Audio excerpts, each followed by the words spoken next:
Assalamu alaikum. Today on Nouran Academy, we discuss the measure of justice in our daily dealings.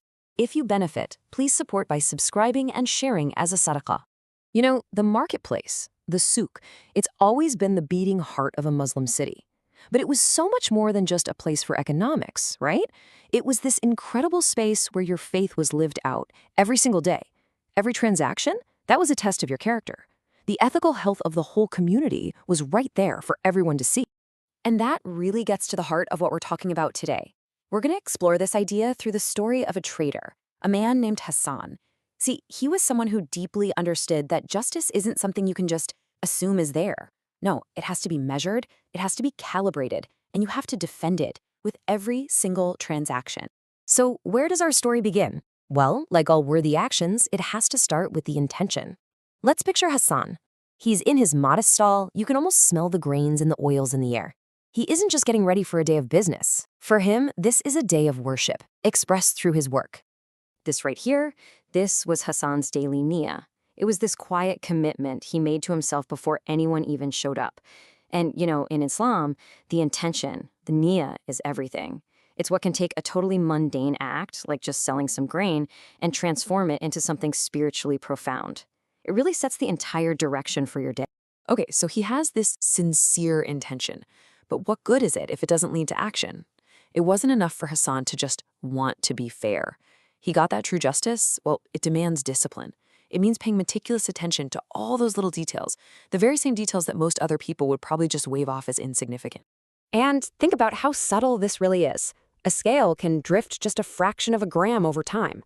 A weight, after being used thousands and thousands of times, it's gonna lose a tiny bit of its mass. We're not talking about some big, obvious act of theft here. We're talking about these small, creeping inaccuracies. But if you let them go, they add up. They become a real injustice. And yeah, most traders, they just didn't bother. But for Hassan, every single grain mattered. And this is the essential difference, isn't it? The common attitude was purely transactional. It was all about, hey, what can I get away with? But Hassan's view? It was spiritual. His question was, what am I accountable for? So all that precision, it wasn't for the customer to see. It was an expression of his own taqwa, his God consciousness, because he knew, deep down, that the ultimate observer is never ever fooled by a drifting scale. You know, it's pretty easy to stick to your principles when everything's going well. The real test of someone's character, that comes when things get tough. And for Hassan and his whole community, that test came. And it came in the form of a failed harvest. So, as you can imagine, panic started to set in, and the market did what you'd expect. People started hoarding goods, prices just shot through the roof, and fear was everywhere. But Hassan, he became this anchor of stability in the middle of all the chaos. He absolutely refused to hoard. He set fair limits on what people could buy, just to make sure everyone could get something. And what's most important? His measures stayed exactly the same.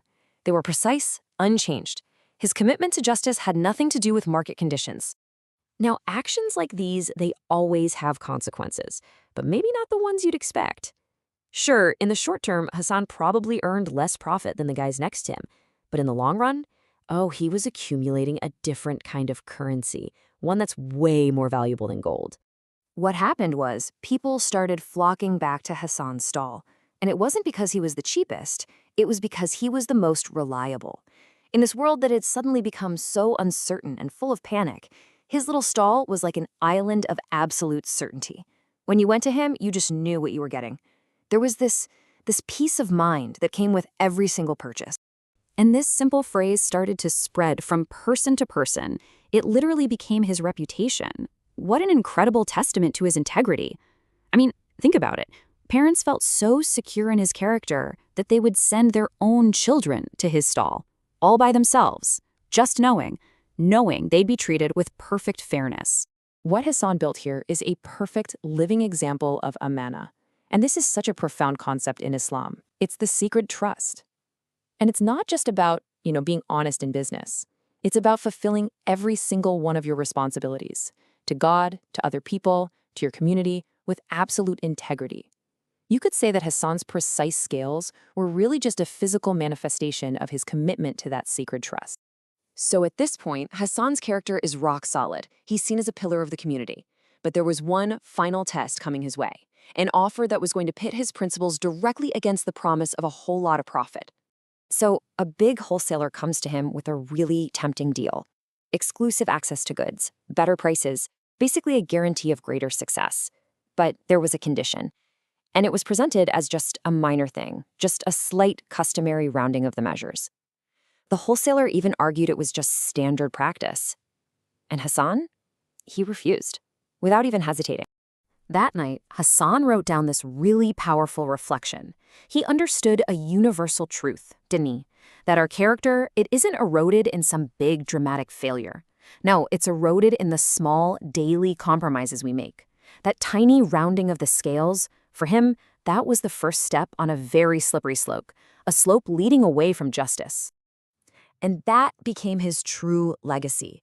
Years after he was gone, long after new traders had taken over his stall, the memory of his integrity, it just remained. It wasn't his wealth that people remembered. His business success wasn't the story they passed down. They remembered his character. They remembered his justice. So this whole story leaves us with a question for ourselves, doesn't it? In our own lives, in our work, in all of our dealings with other people, what's our measure? When we're faced with that choice between a small compromise for some material gain and the much harder path of upholding perfect justice, which path are we going to choose? Presented and created by Norin Studio.